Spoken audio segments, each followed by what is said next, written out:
नीटचा paper leak झाल्यामुळे शिक्षा मंत्री धर्मेंद्र प्रधान यांचा राजीनामा मागण्याकरिता कॉक्रोच जनता पार्टीने आज आंदोलन छेडलेलं आहे। आपल्यासोबत काही विद्यार्थी आहे, आपण त्यांच्यासोबत संवाद साधणार आहोत। काय सांगणार तुम्ही? आज कॉक्रोच जनता पार्टीमध्ये सहभाग घेतलेला आहे, तुमच्या हातात गुलाबाचं फूल आणि संविधानाची पुस्तक आहे, यावरून काय सांगायचंय तुम्हाला? जरी माझ्या हातात गुलाबाची पुस्तक आणि संविधान असेल तरी पण मी कॉक्रोच जनता पार्टीचा मेंबर आज सध्या झालेलो नाही।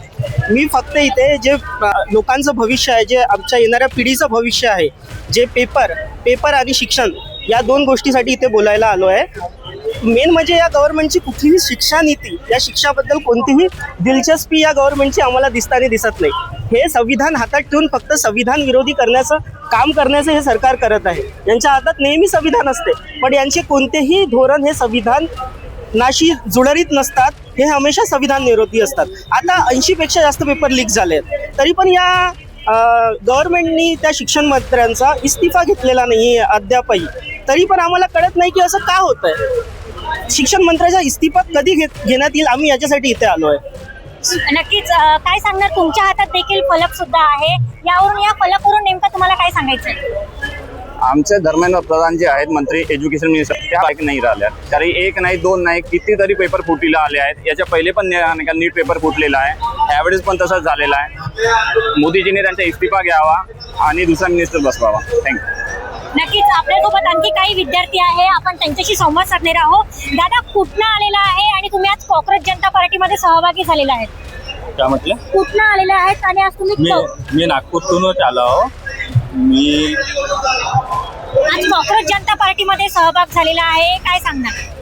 हेच सांगणार आहे की हे असे लीक होतात पेपर, विद्यार्थ्यांचा खूप प्रॉब्लेम होतो आणि खूप आत्महत्या वगैरेचा बी प्रश्न पडतो। त्यामुळे नाही काय तर ते हे सगळं झालं नाही पाहिजे, सिस्टमला सुधारला पाहिजे। तर आपण त्याच्यासाठीच सहभागी झालो की सिस्टमला आपण सुधारू। नक्कीच आपण बघू शकता अनेक संख्येने इथे भीड दिसत आहे, गर्दी दिसून येत आहे। आपल्यासोबत काही पालक सुद्धा आहे, आपण त्यांच्याशी संवाद साधणार आहोत। काका, काय सांगणार? तुम्ही सुद्धा या कॉक्रोच जनता पार्टीमध्ये आलेले आहे, काय सांगणार? या मुद्द्याचं समर्थन करायला मी इथे आलेलो आहे आणि मला माहिती असेल की 5 पेक्षा जास्त विद्यार्थ्यांनी आत्महत्या या मुद्द्यावर केलेली आहे आणि विद्यार्थी फार स्ट्रेसमध्ये आहेत। आणि जर एज्युकेशन सिस्टम आपलं जर एवढं जर बिघडलं असेल तर देशाच्या भविष्याचं काय होईल हा प्रश्न निर्माण झालेला आहे। सरकारला, भारत सरकारला आणि शासनाला आता प्रशासनावर बिलकुल भरोसा नाही असं दिसत आहे। आता एअरफोर्सच्या विमानातून जर एक्झामिनेशन पेपर येत असतील तर हे सिद्ध करते की प्रशासन पूर्णपणे फेल आहे। आणि म्हणून जे एज्युकेशन मिनिस्टर आहेत, HRD मिनिस्टर आहेत धर्मेंद्र प्रधान, त्यांनी त्वरित इस्तिफा दिला पाहिजे आणि या पूर्ण सिस्टमला पुन्हा रिवॅम्प करून याला सुरळीत केलं पाहिजे। धन्यवाद। नक्कीच आपल्यासोबत काही युवा सुद्धा आहे जे कॉक्रोच जनता पार्टीच्या आंदोलनामध्ये सहभागी झालेले आहे, ते सुद्धा न्यूझीलंडवरून आलेले आहे। दादा, काय सांगणार? तुमचं नाव काय आहे? माझं नाव तेजस बुन आहे, मी न्यूझीलंडवरून आलेलो आहे आणि कॉक्रोच जनता पार्टीच्या प्रत्येक मेंबरला मी इथे सपोर्ट करण्यासाठी आपल्या पैशातून तिकीट काढून आलेलो आहे। तिकीट काढून आलेले आहे म्हणता, पण धर्मेंद्र प्रधान यांनी राजीनामा नाही दिला तर काय समोरची भूमिका राहणार? धर्मेंद्र प्रधान यांनी जर राजीनामा नाही दिला तर भारत देशामध्ये कायदा न्यायव्यवस्था आहे, त्याचं पालन करून आम्ही त्यांच्या मागे लागू आणि कशा प्रकारे ते देणार नाही त्या प्रकारे ते शांतपूर्ण प्रोटेस्ट करून आम्ही त्यांचं मन जिंकून त्यांना राजीनामा द्यायला तयारी करू। कुठेतरी काल अभिजित तिपके यांच्यावर हल्ला सुद्धा झालेला आहे, यावर तुमची काय भूमिका राहील? हल्ला आज काल त्यांच्यावर झालेला आहे, उद्या माझ्यावर होईल, आमच्या प्रत्येक मेंबरवर होईल।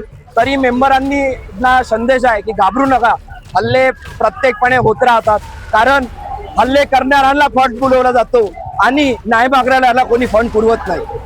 नक्कीच आपल्यासोबत आणखी पॅरेंट्स सुद्धा आहे, त्यांच्या हातामध्ये फलक सुद्धा देखील दिसून येत आहे। त्या फलकवर लिहिलेलं आहे, पेपर लीक माफ नाही होगा, जिम्मेदारी को हटाना होगा। दादा, काय सांगणार? नेमकं तुमच्या हातात फलक देखील आहे आणि तुम्ही आज कॉक्रोच जनता पार्टी मध्ये सहभागी झालेले आहे, यावरून काय सांगायचं नेमकं? आम्ही सर्व यवतमाळ जिल्ह्यातून आलेलो आहोत। यवतमाळ जिल्ह्यातून आम्ही आलेलो आहोत। या डॉक्टर बाबासाहेब आंबेडकरांनी सांगितलं आहे की शिका, संघटित व्हा आणि संघर्ष करा। ही जे बाबासाहेबांनी आपल्याला सांगितलेलं आहे, आम्ही लढा संघटनेतर्फे यवतमाळ जिल्ह्यातून आलेलो आहोत। आम्ही या कॉक्रोच जनता पार्टीला जाहीर पाठिंबा देत आहोत आणि यांची जे मागणी आहे की या केंद्रातील मंत्री आहे धर्मेंद्र प्रधान यांनी राजीनामा द्यावं, अन्यथा आम्ही सर्व संपूर्णपणे ताकदीनिशी या काँग्रेस जनता पार्टीच्या पाठीमागे तटस्थ उभं राहावं, एवढी आम्ही या ठिकाणी मागणी करतो. धर्मेंद्र प्रधान यांचा राजीनामा झालाच पाहिजे. धर्मेंद्र प्रधान यांचा राजीनामा झालाच पाहिजे. जय भीम, जय जय जय जय जय भीम, जय भीम, जय भीम. नक्कीच आपल्यासोबत काही सुद्धा युवा आहे, आपल्यासोबत त्यांच्या हातात फलक देखील सुद्धा दिसून येत आहे. काय सांगणार दादा, तुमच्या हातात फलक आहे इन्कलाब जिंदाबाद, यावरून नेमकं काय सांगायचंय तुम्हाला? तो ये जो इनकलाब है जिसकी बात हो रही है और आज जो प्रोटेस्ट है, ये सब कुछ साथ में बहुत कन्वीनियंटली जुड़ा हुआ है. और यहाँ पे इतने सारे लोग क्यों आए हैं? यहाँ पे अडल्ट्स भी आए हैं, यहाँ पे बच्चे भी आए हैं, यहाँ पे सब लोग आए हैं, हर उम्र से लोग आए हैं. एंड क्यों आए हैं, अब अगर ये सोचेंगे तो आपका जवाब ये है कि अगर हम लोग एक साथ अपनी आवाज़ उठाए तो हमसे ज़्यादा बुलंद कोई नहीं है. और यही चीज़ के लिए इनकलाब जिंदाबाद हमारा रहेगा. हमारे मुद्दे क्या है? धर्मेंद्र प्रधान रिजाइन करो, एनटीए अकाउंटेबिलिटी लो, आगे ऐसे लीक्स ना करें, बस यही 3 चीज़ें हम लोग मांग रहे हैं. यही 3 चीज़ें हमें करनी है. सरकार भी ये चीज़ बहुत इजीली कर सकती है.